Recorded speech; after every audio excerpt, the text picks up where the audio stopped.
Hey, I'm Supats, lifelong solopreneur. Now living my life with only one passion to help solopreneurs to launch their digital products on fast track so that they can be profitable as fast as within 1 week, and they want to scale, they can join the membership. And as a bonus, I show them how they can sell their digital products all over the world using affiliates. Without further delay, let's get started. Welcome to New Beginning Inspiration for You podcast. And as our promise, we have our guest to inspire you, Adam Torres. He is on mission to encourage others to share their stories for the benefit of all. That sounds like a magic. He is the founder of Mission Matters. So, without me going into details, why not he himself tell about his mission, what he does? So, Adam, you are welcome to stage and you share your success, your struggles, your journey. I want to know how you got started into your business because when I saw your profile, I was so excited and I saw so many things, so many services, so many missions you have, and I was thinking on each topic I can have one podcast episode because this is so interesting, and it's just not just interesting for me but even for my audience, because I know they are looking for Mm. solutions for all these their challenges, and you provide those. So without further delay, let me ask you, how did you start your business? What is your Yeah. journey? Well, Sue, thank you for having me here today. And I'll tell you what, I thought it was pretty genius that you brought me in as a guest on a Saturday morning. I said, man, I'm happy. I'm excited. I'm like, I woke up this morning. I had a cup of coffee in my hand. And after that, I'm like, oh man, I get to go talk to Sue on New Beginning. Like it's going to be a fun day. So thank you for having me on. And what I'm doing today is, I would like to say, in fulfillment of my mission. I hope, and my goal is to inspire others to share their story, because I believe that everyone has a story inside of them. Everybody has a mission or a passion that they have themselves that I feel other people should hear about and that other people can learn about. It's not about necessarily you have to be a big celebrity or you have to do all these other things or have this. You were very kind and gracious. You mentioned I had a great profile, but you don't have to have a great profile. Like, your voice is going to help somebody else. My voice is going to help somebody else. Somebody listening to this, hopefully they start maybe a show or a podcast or a blog or an Instagram channel or something to inspire others as well. Because I believe that fundamentally we're just all humans. We want to connect. We want to feel value. We want to spread love. We want to feel love. So that's my mission. I want to inspire others to share their stories for the benefit of all. This is so good because I think we just share the same vision, because that is the reason I started my Mm, podcast, because most solopreneurs quit their business before they launch their first wow. product. Many entrepreneurs don't see second year in their business, and those who see second year, many of them don't see fifth year in their Mm, business. And I wanted to reverse that trend, and that's why I started podcast. So I said, okay, people will come and they will share their struggle and yeah. success, and they will inspire other solopreneurs and entrepreneurs and small business owners to stay more in their business and persist, and so that they can live the dream life they always Mm, wanted to live. And so I'm so happy that we share the same vision. So you tell me, how did you get started into your yeah. business? What was your journey? Did you go to school to study this, or this came out of your intuition? No, I think, to me, this was all the universe. This was all God that led me to this path. Like, it definitely wasn't me. To think about some of the things I've been able to do and accomplish, it really doesn't make sense. Like, in my past, I was, and I think for all of us, if we really take a step back and look at the blessings we've been given and have a little bit of gratitude, I think we all will realize that. But in my case, I went to school, and I mean, when I graduated, I was in finance. I had a good career in finance. I did pretty well, and At some point, I launched my very first book, and when I launched my first book, it just a regular, self-published book, nothing fancy, nothing crazy. And if people go online, they can find it. It's not hard to find. But from that book, I kind of almost I wasn't willing to accept yet, but I found my calling in wanting to help other people. Like I found myself on these like on speaking tours as far away as China, and like having all these amazing experiences that I didn't know. Like, and I wasn't in this business. I didn't even want to write the book. My mentor, Christopher Kai, was the one who said, Adam, you have to write a book. I said, I'm not writing a book. Books are for broke people. And I know for everybody listening, I'm evolved now. Now I understand what the power of sharing stories and mission. And now I understand. But I'm giving you the real. When I started, I was like, I was a finance guy. Books are for broke people. Why do I want to sell or I'm going to waste my time on something that costs like $10? Who cares? So I didn't even want to do that. But after I did it, because I do listen to my mentors, and when people are giving me great advice, even if I don't always understand it, if I feel that it's supposed to be part of my life journey, I'm going to do it, even if I don't want to. So begrudgingly, right? Like I'll still do it. But from that book, things started to happen. I started getting other people asking me, could I help them publish books? And then myself and the other co-founder here, Shirag Sagar, we started a company together, and then we started, helping other people get published. And then at some point, Shirag mentioned that we needed to start a podcast. And again, I didn't want to do it. I'm like, Shirag, I'm not starting no podcasts. They're stupid. I'm not doing that. Like, why would I do that? Again, I wasn't evolved yet. I've evolved. I've been on this journey for 9 years in this business. Okay. And I evolved because when we started the podcast, then it was almost like God just gave me another level of understanding. And I had this next level of understanding of how you could help people. And in the beginning, I had to beg people to come on the show. My first guest ever was Shirag, who's the other co-founder here. So think about it. I can't even get somebody to come on the show. But over time, the show grew. New opportunities came along. And just for some context, last year we had over 30,000 people apply to come on the show. So we've Oh, been blessed, wow. and it's grown, and I'm not saying it's all perfect, and we work hard, and every day, and I travel a lot, and it's a difficult business, media.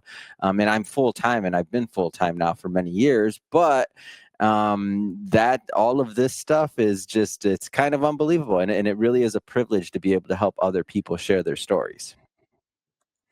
When you were telling your story, I could relate to my story because I really feel gratefulness. I always, I don't know whether you believe this or Mm, not, but I believe in rebirth, mhm, and I always thank the soul who was in the past life. mm, I say, because you did really good yeah, karma, I'm having this blessed life. And so, yeah. as you kept on telling your story, I said, oh, he's telling my story. I can relate to it. I can relate to it, until you said that 30,000 people applied to your Mhm, show. It didn't happen to me. So, that place I yeah, stopped. Okay, I said, okay, this is not my story, this is something really amazing happening to his life. But hey, that gave me mm, encouragement that it can yeah. happen with me also. You mentioned about perfection, Sue, can I ask you something about can I as ask you I something about okay. karma? So you mentioned Uh-huh. karma, and I don't get to talk about that often. I want your opinion because I haven't really studied karma. I don't know exactly how it works, but I think so. I've done over 6,000 interviews. I've done over 6,000 interviews. So I'll do, for example, 30 to 40 interviews a week. And I'm so curious. I have this feeling that, so I do 40 years. So 40 years worth of content every year. And again, this is my full-time job. So for any creators out there listening that don't compare. It's not about comparison. There's people that do one episode a week that have more reach than me and are much more famous. So I'm just a little baby. So that's not why I say that. The reason why I give you those numbers, Sue, because I'm so curious your opinion on this.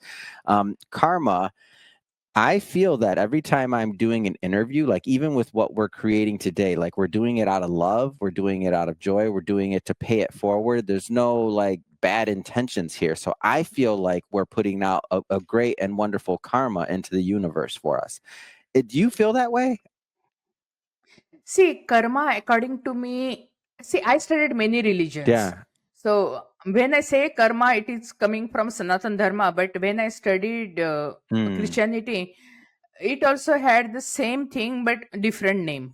And mm. I studied Buddhism. I studied many religions, and I I saw haven't. That's almost why I every asked you. I had a religion teaches. feeling. I had a feeling that about you. That's why I asked you this question. I've done Yeah. thousands of interviews. I've never been able to So, ask this question. Go ahead, continue, please. I just was curious. so every religion actually gives the same message only under different name. Mm, So as a human being, you have a choice to choose your karma, and mm. this is not even given even to angels. Wow. Even Hmm. some even god goddesses and all, they Yeah. also don't have this right. Other species don't have right. Only human beings, they have a right to choose their Mm, karma. And whatever you do, it is like a sowing a seed. mm. So if karma is also sowing a seed, So my because interviews are everything is like a fertile. planting a little seed because I've said that before Oh too. yeah, I've said that to people. I'm it like, and is. I visualize It, that planting a seed every time I do it. Like today, you and I, we're planting a seed that I hope grows into a tree of inspiration. Like that's what I hope. so it is a fertile ground. It is a fertile ground, and ground doesn't mean just go to backyard and you plant some seed. The seeds are of various kinds. Mm, So you can seed. You can plant a seed in your mm, mind, in your heart. You can plant your seed into universe, and that will give you fruit of exactly the seed which you mm. plant. And you this is actually clearly written in Yeah. Bible. So you will get exactly the whatever seed you sow. Wow. You will, yeah, you will reap more than what Mm-hmm, you mm-hmm. sow, and you will reap later than what you sow. Mm, So this is the law of universe, and this is associated with karma.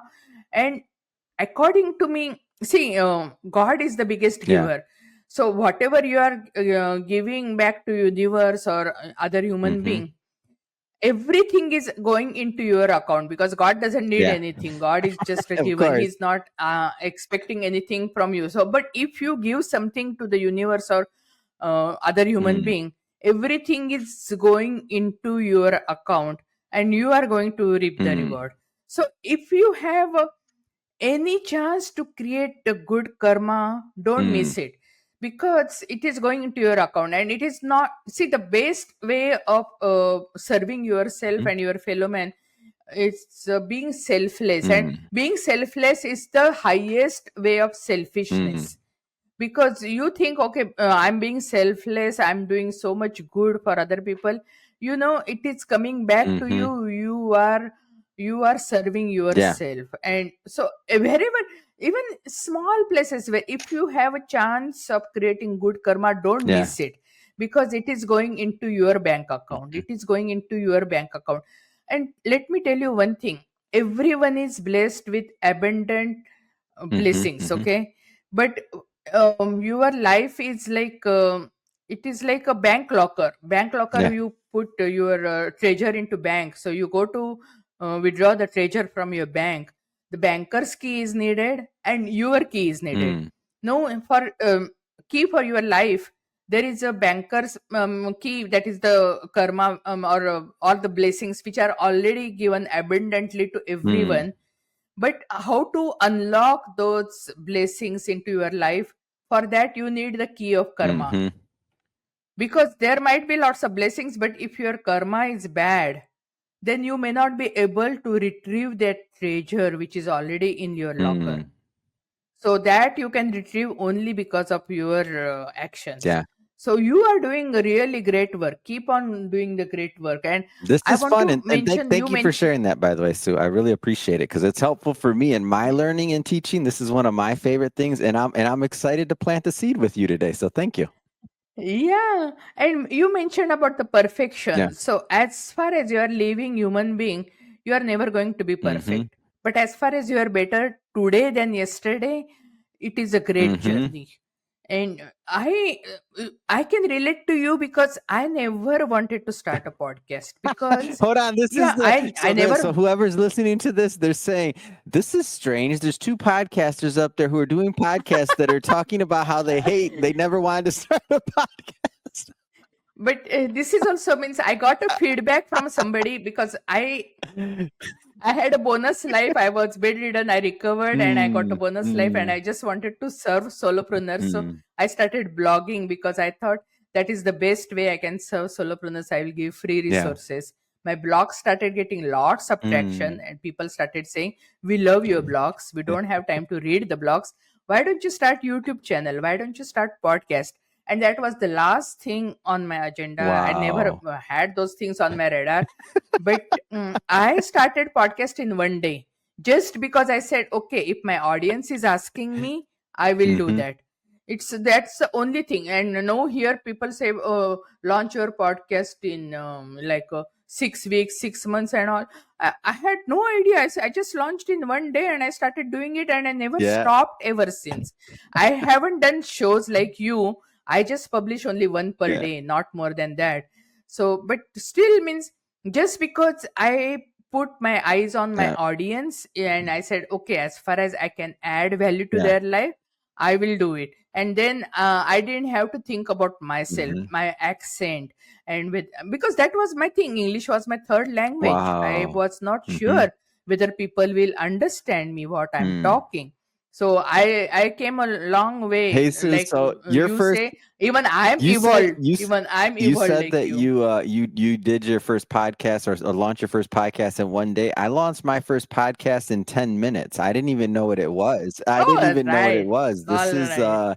you're looking at, like, 9 years later. My first show I launched in 10 minutes. I didn't know what it was, and I interviewed the other co-founder because I didn't have any guests, and I didn't even know what a podcast was still. I just thought it was a recorded phone call. So what I my first 300, I never listened to one before.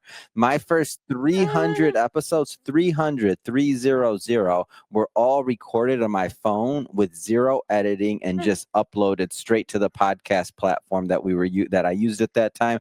And what's funny about that is, and the reason I share that story is because I want other people that are listening to this along with my mission. If they want to start a show, create content, and don't think it has to be, take 6 months or whatever amount of months to launch it and all this planning. Again, my first one, 300 episodes, no editing, uploaded straight to the thing. I thought it was a recorded phone call, and I did it on my phone. I didn't even have a podcast microphone. I didn't even really know what that was. I just had the headphones and I put it up. But guess what? We built an audience from that. It's the conversation, it's the collaboration. We built an audience. Your audience is very Hmm. forgiving and accepting. They are not judging Yeah. you. They might be Because laughing sometimes, initially, though. They're like, "Does this guy know this is a podcast? I don't know if this guy knows." But laugh with you. no, no, no, they can relate to you Yeah. because now I have a team. They edit and they publish. I don't do Yeah. Yeah. publishing anymore. But initially, I did everything, and even I didn't do lots of editing. And if you are genuine, if you are Yeah. authentic, and if you give the raw footage, people do accept that. Hmm. People are not looking for perfection, and if you try to perfect your work, they may not be even able to relate to Mm. you. There is a case study done. The two same videos, one was done by professional photographer, other one was done on Mm. iPhone, hey, like you. Mm. And the one which was done on iPhone got way more likes and comments than the one which was done perfectly, because people could Yeah. relate. So yeah, means don't stop me as far as yeah, I think you are the only one, I think, the biggest criticizer of your work. Mm. Other people are really Oh yeah. accommodating, they are accepting with open arm. And you say that you podcasting is the only thing you do. So give me some ideas about monetizing podcast, because Mhm. podcast is a really great source, great Yeah. media, but still most people are not monetizing. Yeah. Well, So can you give us some tips about monetizing yeah. podcast? Well, really, as my show grew, and as I started thinking about what it looked like, I went back to really the beginning of entertainment, and I come from a finance background, so I don't come at this from a marketing background. I come at this from a finance background. So what I wanted to do was I wanted to study all of the models of how people have monetized entertainment. So one of my channels is a podcast, but I also have other outlets of entertainment. So I'm on stage. I do panels. We do conferences. We do many things. So I'm an entertainer really at the end of the day now, and I understand and I've studied the entertainment business. And if you look at entertainment as a whole, there's always going to be somebody that's paying on the back end. So there's got to be a funnel of some sponsor. It has to be a sponsor, maybe it has to be a product, it has to be something to where you're adding value to an audience, to where they're going to want to give you money for that. So that's at the very root. So for somebody listening to this, I'm going to give you some examples, but I don't want you to think that you want to copy or duplicate what I'm doing, and or that all I'm doing. You might have something more intelligent or more creative ways to monetize than even I've thought of.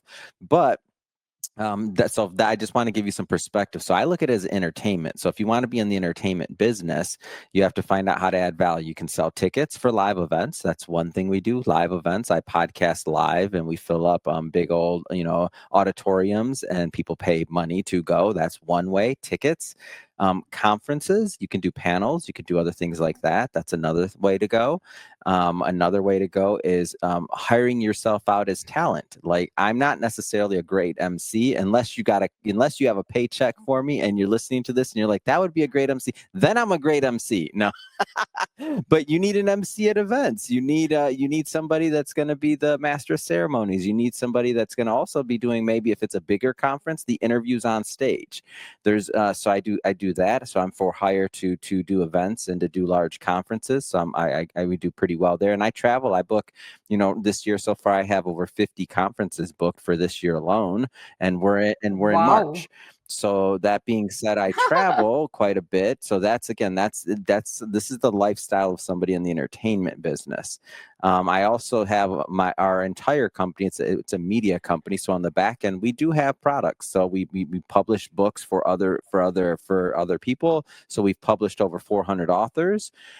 We do have production capabilities. So during COVID, people started to come to us to start producing their shows because we have expertise and we've been doing it for a very long time. So we've actually helped over 200 shows launch. So we manage quite a few shows on the back end that we've helped develop, cultivate, and grow and distribute. So we're big in the podcast space.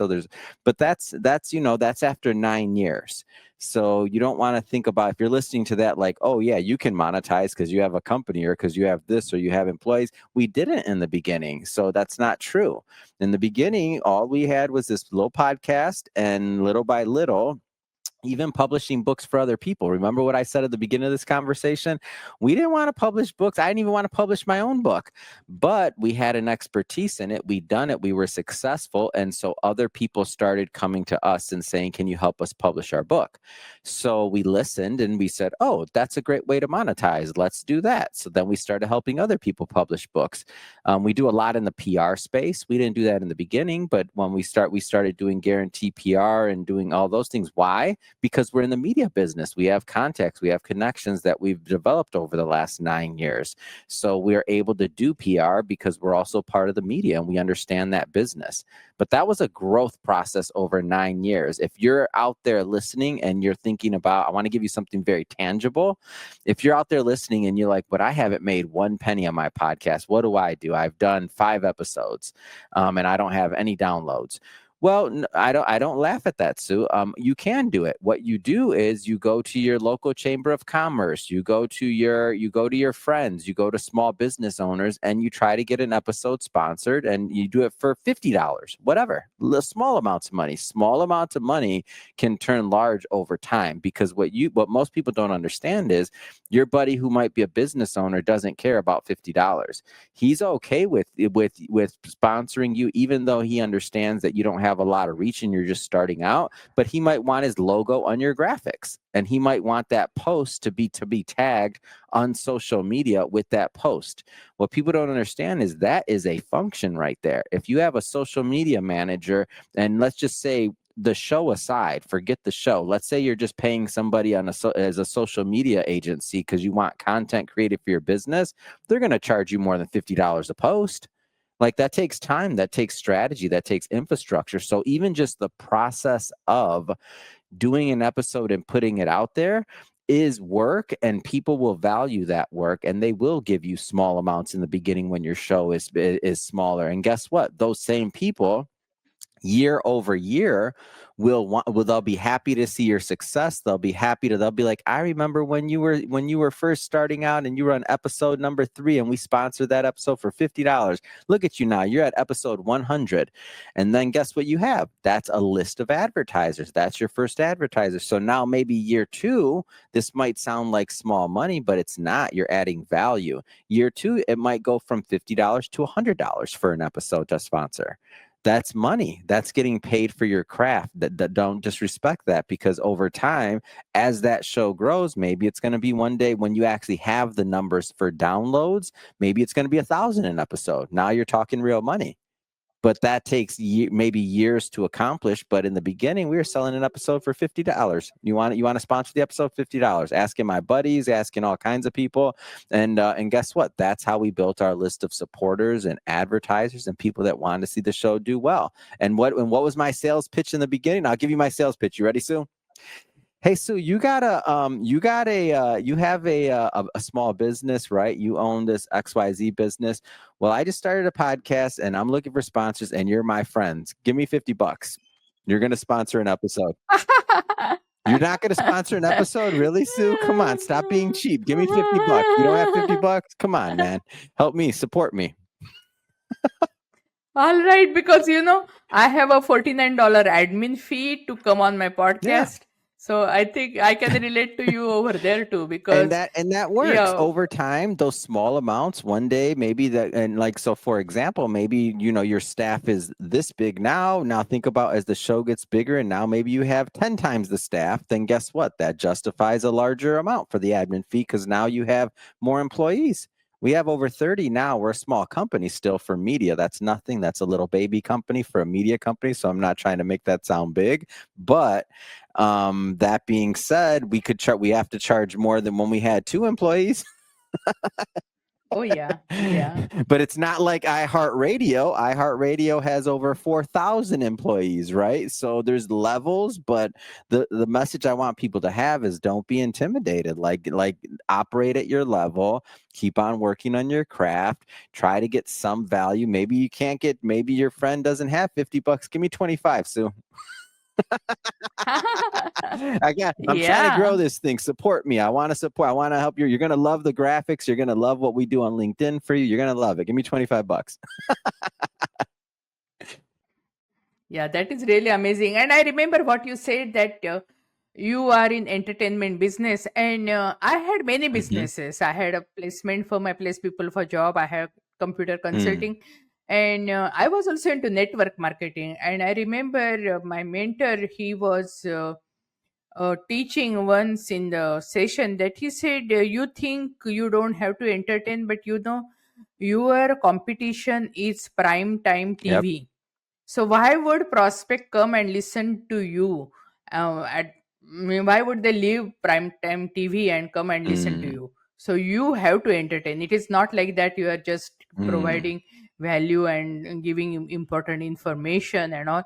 It is so Oh, important. I So love that you said that, yeah. Sue. When I talk to people about their numbers, you know how people they always get stuck on, like, I only have 50 downloads. I only have 100 downloads. People tell me that all the time. It's not growing or this or that.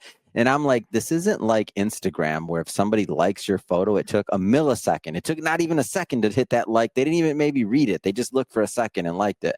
This, you're competing. I always say Netflix. So think about it. If somebody listens to this episode right now, which if you are listening to this, keep listening to it. I don't want you to move off the episode, but if you're listening to this episode right now, the opportunity cost of that is you're not watching a Netflix episode that had 50,000 or 100,000 or $500,000 production value for that half an hour of your time.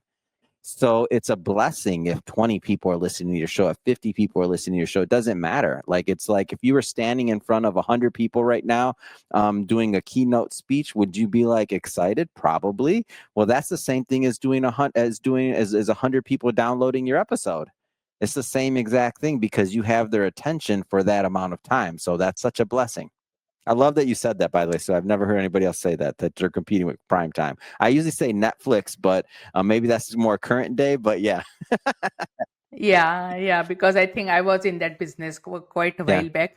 I'm not active anymore, but I'm still making money for the yeah, whatever work yeah. I It's did many amazing. years back. And yeah, and you also mentioned about the self-publishing book, because I have written some books, and right now I'm sending my books for beta readers to read, and then I'm going to start the editing process and Yeah, all. So I haven't actually published it.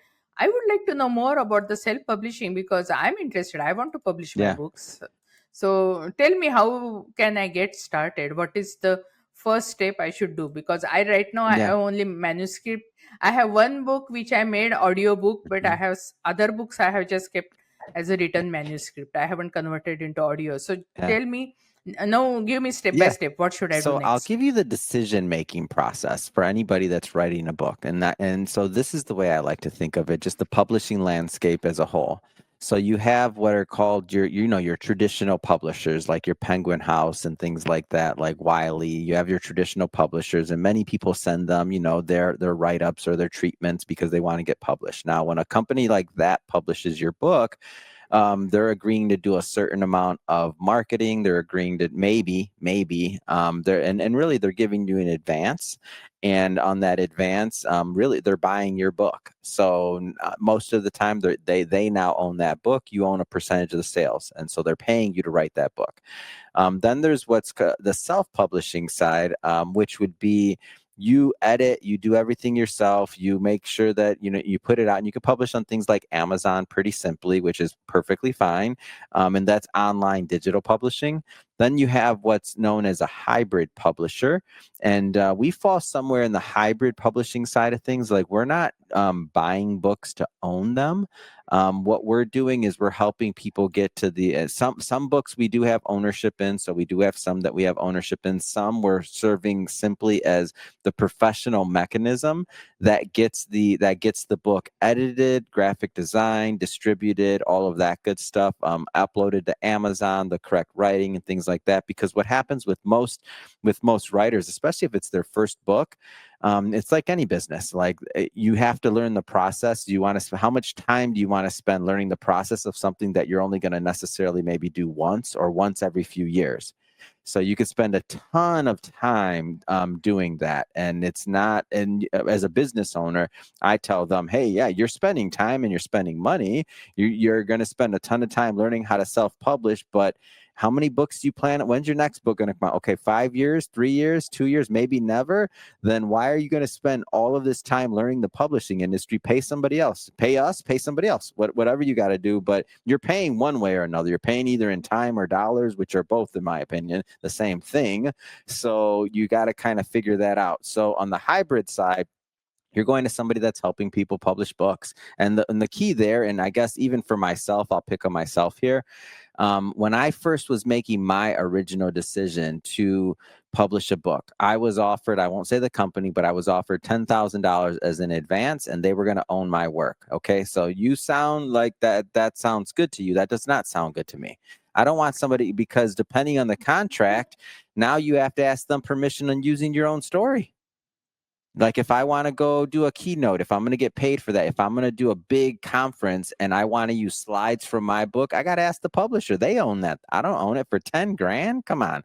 And I don't mean $10,000 is a little bit of money when I say that. So for people that are listening, that's not what I'm saying. Money is money. $10,000 is a lot of money, and you can do a lot of good with $10,000. But what I'm saying is, am I willing to sell my story and ability to feed myself and my family and and to do good for $10,000? No, it's silly. So like that particular publisher, they were trying to buy my story. And how much actual marketing were they going to do in my book? I mean, maybe they send it out on their newsletter. Maybe if I start getting some, sales, and they see that, okay, this has some legs, then they're going to put their power behind it. But all of that groundwork in the beginning, I got to do that anyway.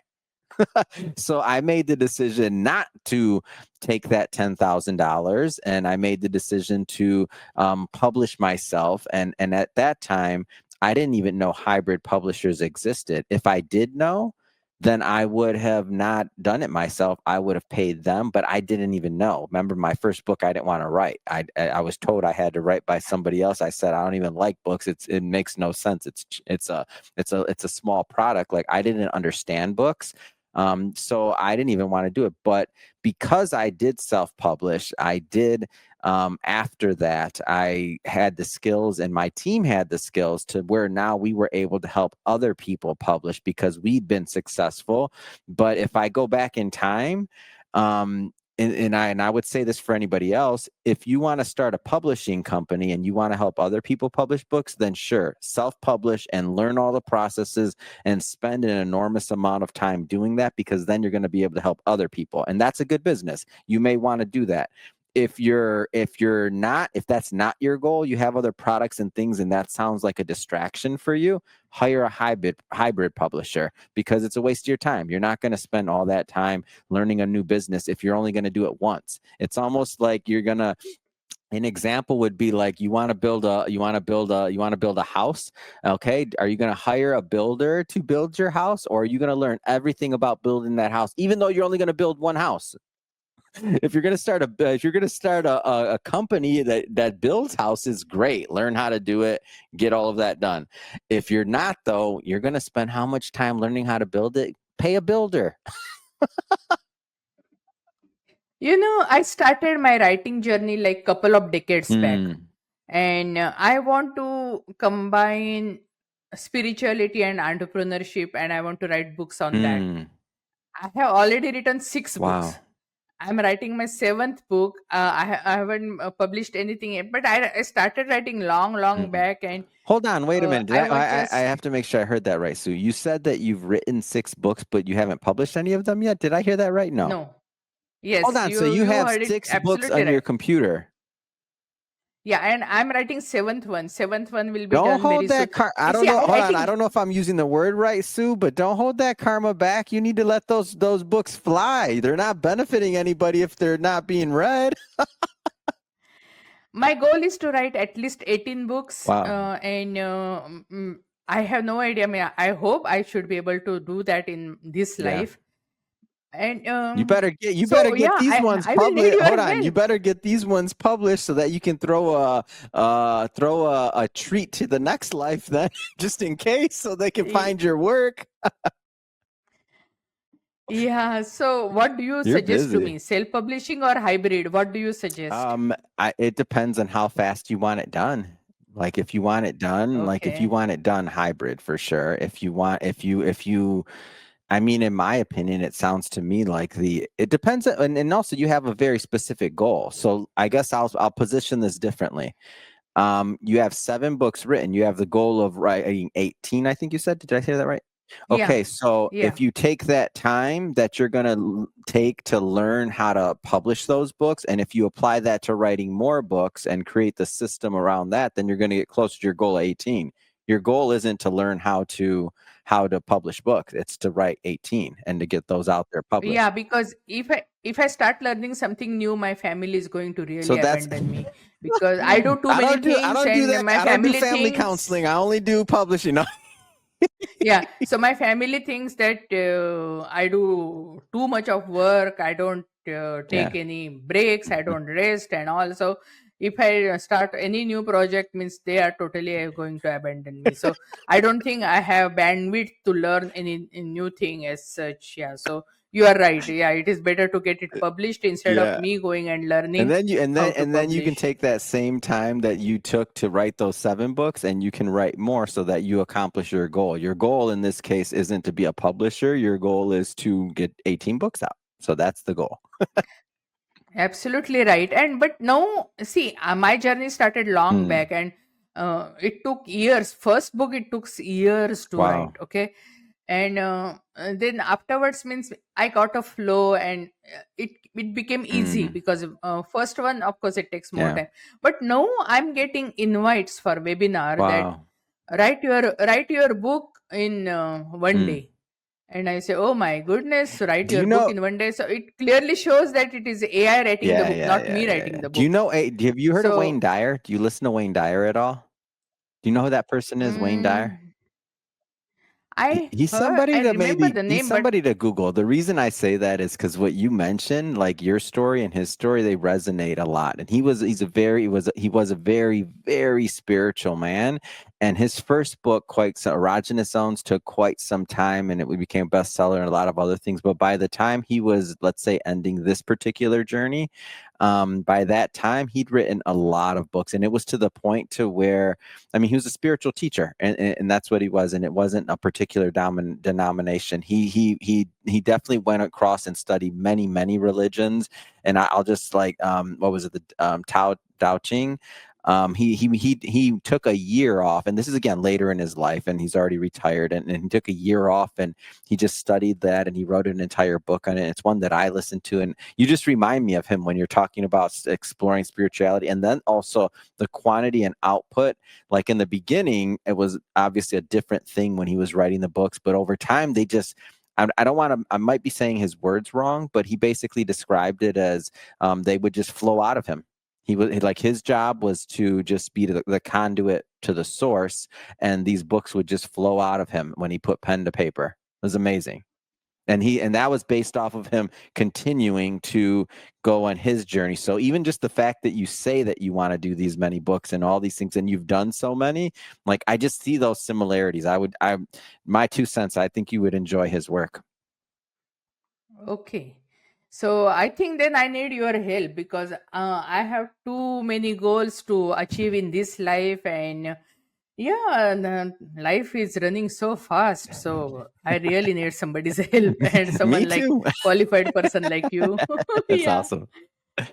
I have so many other questions, but we are running out of Yep. time because I wanted to ask about even um, basically why everyone should start a podcast and about the authentic personal brand and all. I don't know. You tell me. What do you suggest? Should I set up another Let's do interview another with one. I you, think this is a or good point. Yeah, we could do another one day, and we could talk about more about podcasting or branding, because it all relates. We'll make this into a little series. This will be fun. oh yeah, because really I don't think I can because your profile is so interesting. I personally want to learn a lot, and I know my audience also wants to Hmm. learn a lot.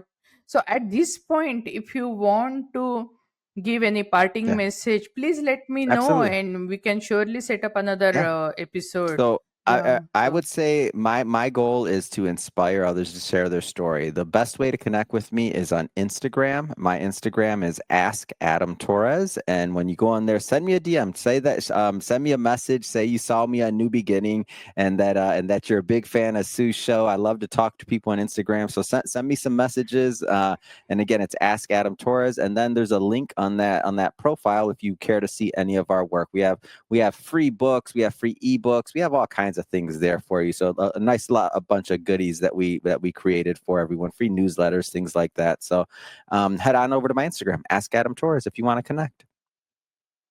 thank you. I really appreciate, and I'm so looking forward to working with you and interviewing more and more because this is really inspiring. It is engaging. It is entertaining. You name it, every positive adjective I can use for yeah having conversation with you. It's such a blessing. You come on our podcast and you bless our family. You bless our community. I really appreciate.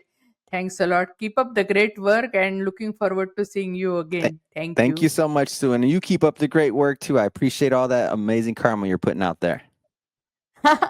Thank you. Take care. Bye. Hey, thanks for joining us. We are blessed to have you as part of our community, and whatever way we can help you, serve you, let us know. Please subscribe and let us know how we can help you, what resources you want.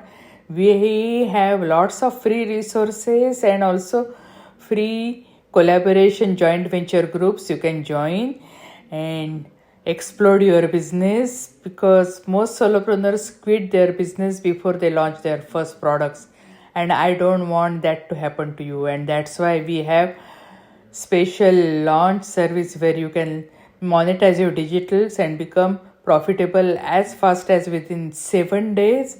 And if you want to scale your business, join our membership New Beginning Success Collaboration, where we'll provide you MRR and PLR products and collaborations so that you can scale your business with ease and effortlessly. And hey, if you want to sell your digitals all over the world, yes, we will provide you affiliates more than 200 countries. So everything is possible. Just live your dream, follow your dream, and whichever way we can help you, do let us know. Thank you and God bless you.